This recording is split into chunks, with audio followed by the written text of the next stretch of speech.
There's a quiet transformation underway, a shift so significant it could redefine the world's balance of power. Yet most people aren't even looking.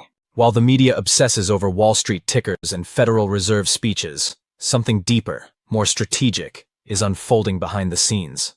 The BRICS alliance, once a loose concept of emerging economies, is no longer just an acronym. It's become a geopolitical force, growing in both size and influence. And it has the traditional power centers in the global north, especially Washington, watching with increasing unease. What began as a simple term coined by a Goldman Sachs economist in 2001, Brazil, Russia, India, China, meant to highlight the potential of rising markets, has now matured into something far more potent. When South Africa joined in 2010, BRICS became a political bloc. But in 2024 and 2012, everything accelerated. Egypt, Iran, the UAE, Ethiopia, and Indonesia joined the ranks, pushing BRICS into an entirely new league. At the Rio Summit in 2025, nations like Belarus, Bolivia, Cuba, Kazakhstan, Malaysia, Nigeria, Thailand, Uganda, Uzbekistan, and Vietnam also showed up. Not as curious bystanders, but as active participants. What once looked like a coalition of hopefuls has turned into a network of influence that spans continents. And this growth isn't symbolic. It's economic firepower. BRICS now commands nearly half of the world's GDP when measured by purchasing power, and speaks for over 50% of the planet's population. Its core members, China, India, Brazil, are among the fastest growing economies, and their momentum is undeniable. The alarm bells are ringing in the halls of Western power, because the very structure of global dominance is beginning to tilt. Nowhere is this challenge more direct than in the fight over the future of money. The dollar, long the undisputed king of international trade, is now being openly questioned. BRICS leaders, especially Brazil's President Luiz Inácio Lula da Silva, have voiced what many others only whisper. The world, Lula declared at the 2025 summit, needs to find a way that our trade relations do not have to pass through the US dollar. It's not about toppling the dollar overnight or launching a new BRICS currency, at least not yet. The plan is more calculated. Trade in local currencies, sidestep dollar-based systems, and eventually create alternative instruments of settlement that put power back in their own hands. For oil-rich nations like the UAE and Saudi Arabia, who've already started moving oil deals outside the dollar, this vision aligns perfectly with their long-term ambitions. But these moves aren't happening in a vacuum, and the United States is not watching passively. Former President Donald Trump, now back in power, responded with trademark force. He issued warnings of 100% tariffs on any BRICS nation that continued with what he called anti-American currency warfare. By mid-2025, he escalated even further, threatening an additional 10% tariff on countries pursuing de-dollarization strategies. But Washington isn't stopping at threats. It's applying pressure, economically and diplomatically. India is now caught in the crosshairs, importing 1.7 million barrels of Russian crude daily. What started as soft nudging from Washington has turned into a threat of secondary sanctions, not necessarily to punish, but to push. Analysts believe Trump's administration is leveraging the situation to demand market access for U.S. agricultural exports, or to steer India's energy dependence toward American LNG instead of Russian barrels. The Reserve Bank of India now faces a tightrope walk, especially as the rupee hovers defensively near 8,800 to the dollar. Brazil's position is even more precarious. The U.S. slapped the country with 50% tariffs, citing human rights concerns tied to former President Jair Bolsonaro, who was recently placed under house arrest. The timing couldn't be worse, coming just ahead of Lula's national address. Despite the turmoil, Brazil's currency, the real, has held firm, propped up by double-digit yields that keep drawing capital from global investors hungry for returns. Meanwhile, South Africa faces 30% U.S. tariffs. Yet the rand has shown surprising resilience, thanks to a bold and unconventional move by its Reserve Bank to slash its inflation target to 3%. That single decision restored confidence, lured bond inflows, and signaled that calculated risk-taking could still shield a nation from foreign pressure.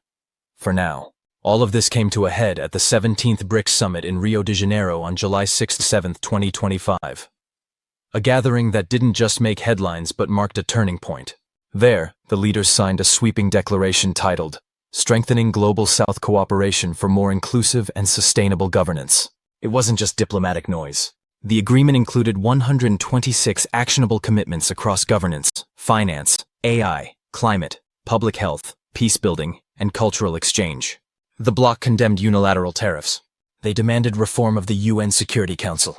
They stood in solidarity against the violence in Iran, Gaza, and Lebanon. Every word of the declaration was a signal. The world is changing, and BRICS intends to shape that change, not just react to it. While much of the world continues to stare at markets and interest rates, distracted by the noise of daily news cycles, a deeper game is playing out. BRICS is no longer asking for a seat at the table. It's building a new one.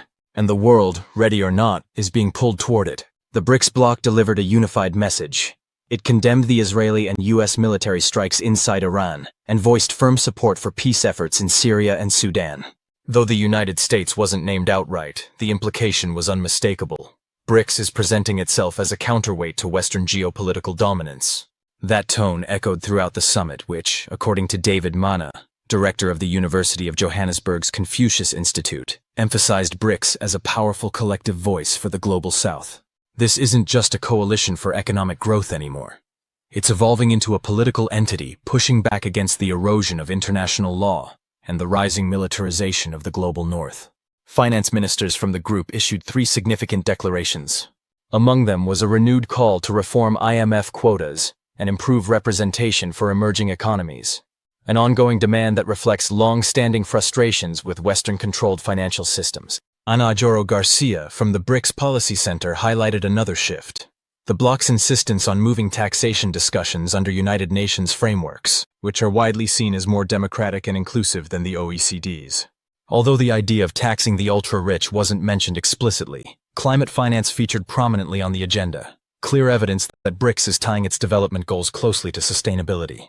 Indonesia's presence added further dimension to the evolving identity of the bloc. Bima Udistister Adinegara explained that Jakarta's decision to join BRICS was strategic, meant to deepen ties with China, boost trade, and position itself as a leader in climate diplomacy.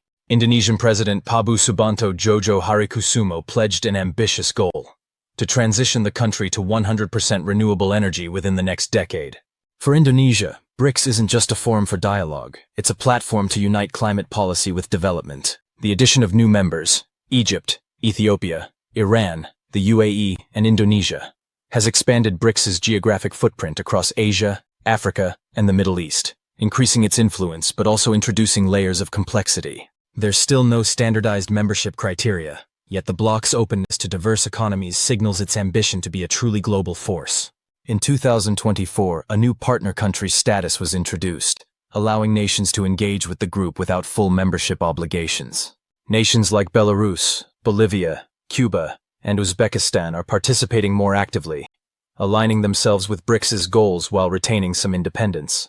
Still, their influence on the bloc's internal decision-making remains limited. Vietnam, meanwhile, joined as a strategic partner. Algeria became part of the new development bank. Colombia began its accession process. All of these moves underscore the growing appeal of the BRICS framework. Perhaps the most visionary initiative unveiled during the summit was a proposal to build a 35,000-kilometer subsea fiber optic network that would connect BRICS countries directly, bypassing US-centric digital infrastructure. Brazilian President Lula championed the project, which could reduce costs, improve data security, and give the global South a more autonomous digital future. With its strategic location, Brazil would serve as a key hub for this transformation in connectivity and technological sovereignty. Even with all these advancements, one question lingers: what about the dollar? Despite the bold moves, the US dollar still reigns supreme in global finance. But there are cracks in the foundation.